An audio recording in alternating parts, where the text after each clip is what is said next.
Hi, this is Asean Now and you're watching the Weekly Wrap. First up, a small homemade pressure cooker bomb exploded at a park in Bandung, Indonesia. This was followed by a firefight between a suspected terrorist and the police. After the blast, the attacker fled into a government building opposite the park and set it ablaze. During the standoff, he demanded authorities to release his associates from prison. Later, police shot dead the suspect, who was believed to be linked to the so-called Islamic State or Daesh group. Thankfully, no one apart from the attacker was hurt in Monday's attack. In the Philippines, the Abu Sayyaf, another Islamic State-linked group, beheaded a German hostage. 70-year-old Jurgen Kartner was killed in southern Philippines after the deadline for a $600,000 ransom passed. Kartner was abducted from his yacht last year. His death was confirmed after the terror group released a video of the brutal slaying. Filipino and German authorities condemned the inhumane act. At least 5 terrorists were killed as the Philippine army launched an assault soon after the killing. Moving on to Malaysia, 2 foreign women were charged with the murder of King Jong-nam, the estranged half-brother of North Korean leader Kim Jong-Un. The accused 29-year-old Duan Thi Huang from Vietnam and 25-year-old Siti Aisyah, an Indonesian, were charged under Section 302 of the Penal Code, which carries the mandatory death penalty upon conviction. 4 other male North Korean suspects who fled to Pyongyang are still at large. Jong-nam was killed at the Kuala Lumpur airport on February 13 after 2 women had smothered him with a chemical identified as the VX nerve agent. Next, personal details of 850 national servicemen and staff at Singapore's Defence Ministry have been stolen, resulting in the loss of national registration card numbers, telephone numbers and birth dates. However, no classified military information was stored in the hacked system, also known as INET. The information was taken in a targeted and carefully planned cyber attack. The breach of MINDEF's INET system was discovered in early February. The ministry says that this is the first such incident and that the attack was executed remotely over the internet. And finally, Saudi King Salman Abdulaziz Al-Saud made headlines for an extravagant month-long state visit to the Asia-Pacific, which includes stops in Malaysia, Indonesia and Brunei. He was accompanied by a 600-strong delegation to Malaysia, comprising members of the royal household and cabinet ministers. There were also some 100 bodyguards and security personnel, besides about 40 journalists present. It was reported that an even bigger group of about 1,000 accompanied King Salman to Indonesia. King Salman was said to have packed an estimated 460 metric tons ahead of his 9-day visit to Indonesia. The cargo reportedly included 2 Mercedes-Benz limousines as well as 2 electric lifts.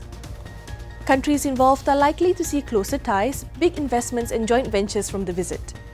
After the Southeast Asian leg, King Salman will be going to Japan, China, the Maldives and Jordan. We now head over to Bangkok with our Thailand partner Nation TV for the latest roundup from the northern ASEAN region. Thank you, Kuala Lumpur. Here are the latest stories from mainland Southeast Asia. According to the Ministry of Foreign Affairs, Myanmar is extending its hand in friendship to 7 other small nations out there. Minister U Cha-tin, in a statement on February 25, said that the government will form diplomatic ties with the countries once the King Dazu gives the nod. And the countries are the Vatican City, Guinea, Malta, Ecuador, Seychelles, Liberia, and Marshall Islands. He said that these countries are geographically very far from Myanmar and there are some obstacles for bilateral trade. But the main focus right now is to form ties on the international front and establish goodwill relationships and support each other diplomatically. Lao PDR is pushing ahead the controversial Pakbeng Dam, saying that it is still environmentally unharmful. Dr. Dao Vong Ponkeo, Director General of Lao Ministry of Energy and Mines, is quoted as saying that the effects with the Pakbeng Dam are solvable, although it is to be constructed on a Mekong River's mainstream.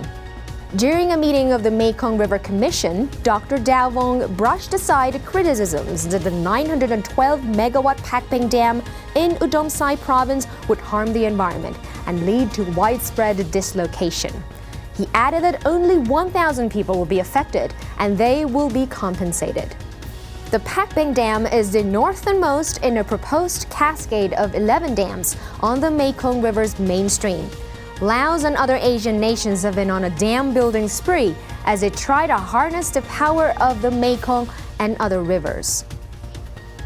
More Cambodians are traveling abroad, and a senior official from the Ministry of Tourism said it's a good thing for the economy.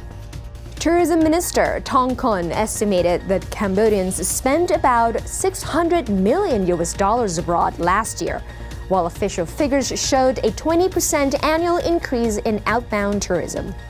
According to Ministry of Tourism's annual figures, Cambodian outbound tourism grew to $1.4 million in 2016, up from $1.2 million the previous year. A senior tourism official, Ho Vandy, attributed growing incomes in the country for both the increase in outbound tourism and higher travel spending. And this is a story of local craft in Cambodia that has survived the colonial era. A local craft in Cambodia which began since the colonial era still survives today, but with the tile masters aging, the craft is now under threat. These painted floor tiles were introduced by the French to Cambodia and were used as an alternative to the more expensive marble mosaics and wood parquet. Now, however, cheaper mass-produced ceramic tiles from Thailand and Vietnam are the big competitors. These decorative tiles can be found in restaurants, hotels, boutiques, pagodas, and a few homes in the country. While the craft has died out in France decades ago, it still continues to survive in its former colonies such as Vietnam and Cambodia. The capital city of Vietnam is now boasting a new cultural center. An Australian architecture firm unveiled its proposed design for Hanoi's new cultural center, which incorporates Vietnam's national flower.